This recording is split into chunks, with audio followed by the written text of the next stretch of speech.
Okay. We will start off with a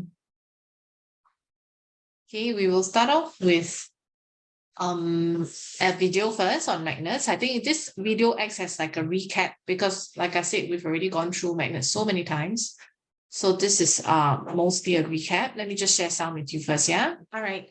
We will be going through the questions. Basically, the video this one is really a revision.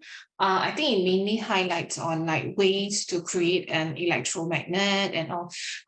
If you notice, the 20 questions which we've given in this worksheet mainly are about making a temporary magnet.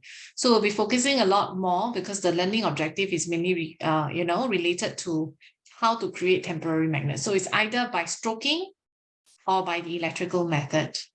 Okay, so first question, 3 iron rods are made into electromagnets using the setups below. Which of the following shows the arrangement of the rods in descending order of their magnetic strength? Okay, so when we talk about descending order, basically means going down. Right? Descending means going down, which means in terms of magnetic strength. So that is the variable that we're looking at. So in terms of magnetic strength, of course, it is from the strongest to the weakest. Yeah? So the strongest, which one do you think is strongest? Is it X, Y, or Z?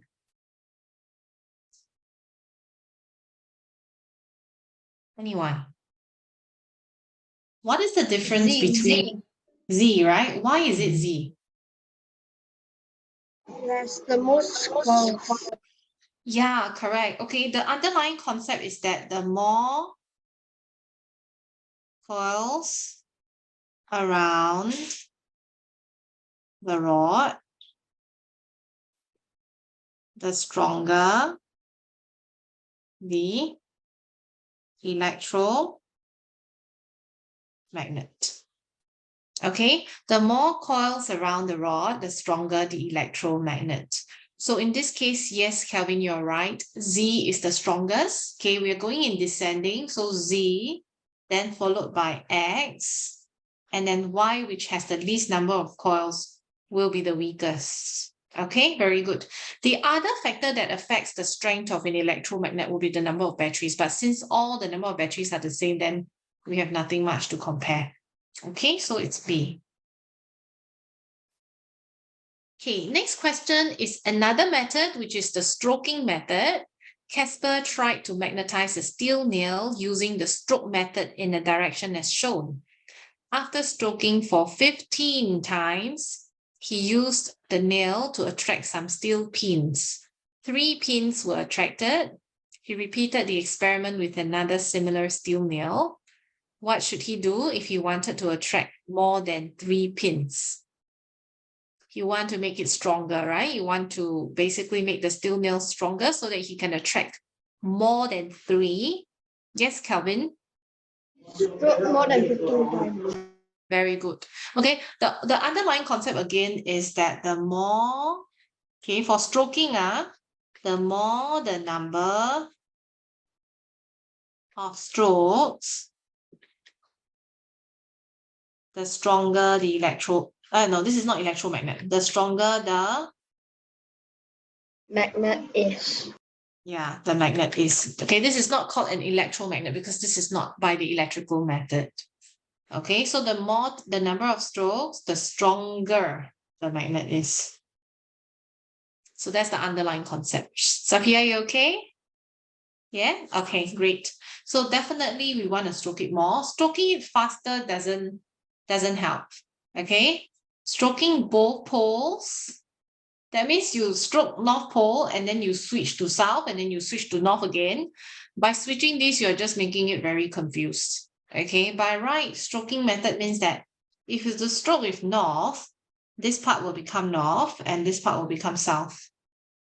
Okay, so if you keep stroking, it has to be the same pole. If you stroke both poles, it's going to be very confusing. And then you don't know which pole you are actually magnetizing the steel nail into. So it doesn't really help to attract more than 3 pins, right? So the method to do this is really to stroke it more than 15 times. The more times you stroke, the stronger the magnet is. Okay, so in this case is C. Okay, now question 3, Anthony made 4 electromagnets using the setups below. Which one of the following setups should he use if he wanted to find out how the number of batteries would affect the strength? So whenever you see these 3 words, to find out, okay, to find out basically tells you the aim. Okay, so to find out the number of batteries affect the strength of the electromagnets. So in this case, the number of batteries is the changed variable. Okay, this is what we are going to change in the experiment. The strength of the electromagnets, however, is actually the measured variable.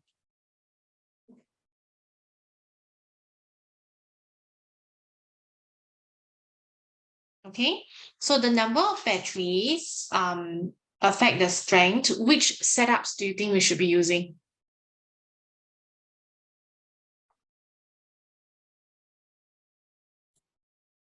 Sophia? B and C. Okay, let's have a look at B and C, okay? B and C. Now, do we change the number of batteries? Yes, B has 3, C has 2. So yes, we are changing the number of batteries.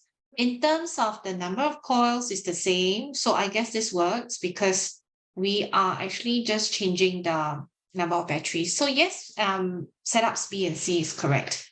Now, do you notice that actually there are 2 other setups that we can use actually, right? Because the number of coils is the same, but the number of batteries are different. So in terms of A and D, actually we can use setups A and D as well. Okay, but the reason why we can't, why there's no, it's just basically not in the options. So the only answer is C. Okay. Okay, next question. Fabian uses a magnet to stroke each of the items below for several times in one direction. Okay, wooden chopstick, plastic spoon, copper wire, needle. Then he brings the items near a pile of paper clips. He finds that some of the items cannot pick up any paper clips. Which of the following statements explain his observations? Can we just identify which of these items can pick up the paper clips? Can wooden chopstick pick up paper clips? No. Can plastic spoon pick up paper clips? Can copper wire pick up paper clips? Can needle pick up paper clips? Maybe. They actually didn't specify which, but most likely possible if we were to stroke the needle, especially if it's a steel needle or iron needle, then it's possible. Okay. So can we actually conclude that cutlery cannot be magnetized? Make sense? No? Okay, because the chopstick and the spoon are cutlery, right? They are things that you use for eating. But does it tell us that cutlery cannot be magnetized? No, yeah, it's not a possible conclusion, right? Okay, next one. Objects that are too long, such as like your chopstick, your wires, cannot be magnetized. Yes or no? Does it mean that all long items cannot be magnetized? No. Okay. Only iron and steel can be magnetized.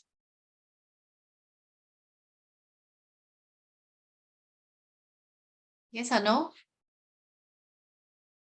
Okay. In this case, actually, this is the best option. Actually, other than iron and steel, I think we've talked about the school is not cool, right? So we have steel, iron, nickel, and cobalt. So in this case, actually, iron and steel can be magnetized. Actually, on top of that, there's also nickel and cobalt. But in this case, we're not really, talking about nickel and cobalt here.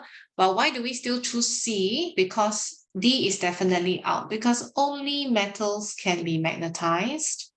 Not all metals can be magnetized, actually. right? You do know that, some metals like, for example, aluminium, copper, they can't be magnetized. Yeah? Okay. Okay, next one. Jane wants to find out whether the number of turns of the wire around the steel rod affects the strength. Now, this round, the aim is different. Okay, like I said, whenever you see these three words, they basically suggest the aim. Okay, so the aim and the number of turns of the wire around the steel rod, this one has to be the change variable.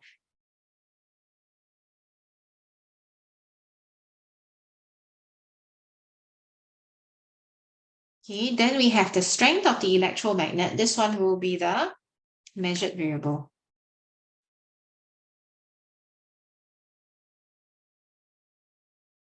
So what are we changing here? We're changing the number of turns of the wire around the steel rod, right?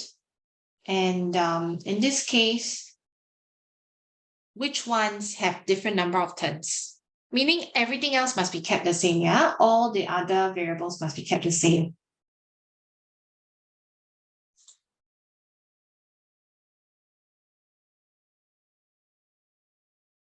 Anyone?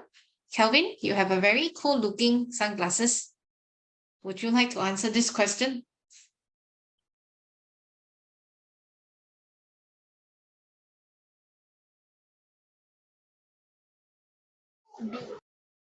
B for boy, is it? B? Yeah, okay, let's have a look at your answer. B, you actually have different number of turns, yes. In terms of the number of batteries is kept the same, so very good. Answer is B. Well done. Actually, do you know that we can choose another two setups, right? We can actually choose B. No, actually, no, we can't because the number of batteries are different. Yeah, so that's the only answer. Okay, the change variable is the number of coils, so the number of coils must be different. But in terms of the number of batteries, it should be kept the same. So A and D actually. Yeah. Okay, now let's move on to the next one. Timothy wants to find out. So in this case, wants to find out. Again, you see the word to find out. So it's the aim of the experiment. Okay, what does he want to find out? He wants to find out if the number of coils of wire around an iron nail, okay, affect the strength of an electromagnet. Yeah. So in this case, number of coils is the change variable.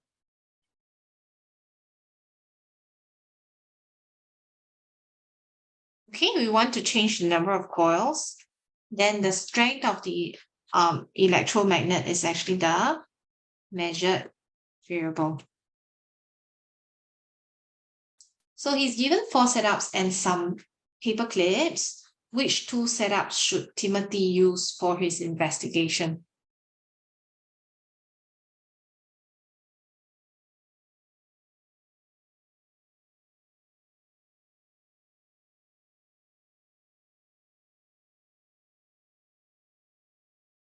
What are we changing again? Number of coils, right?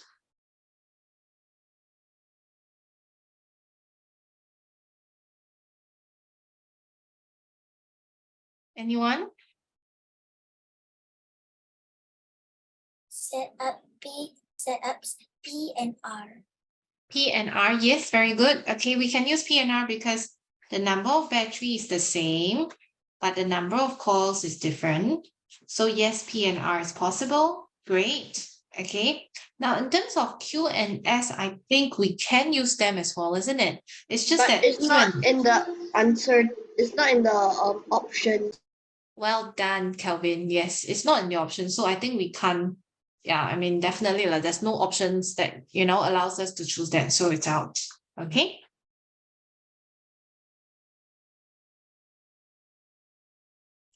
Now, next one, object T was placed in a coil of wire connected to a battery as shown in the diagram below. Object T did not become an electromagnet. Which of the following are possible reasons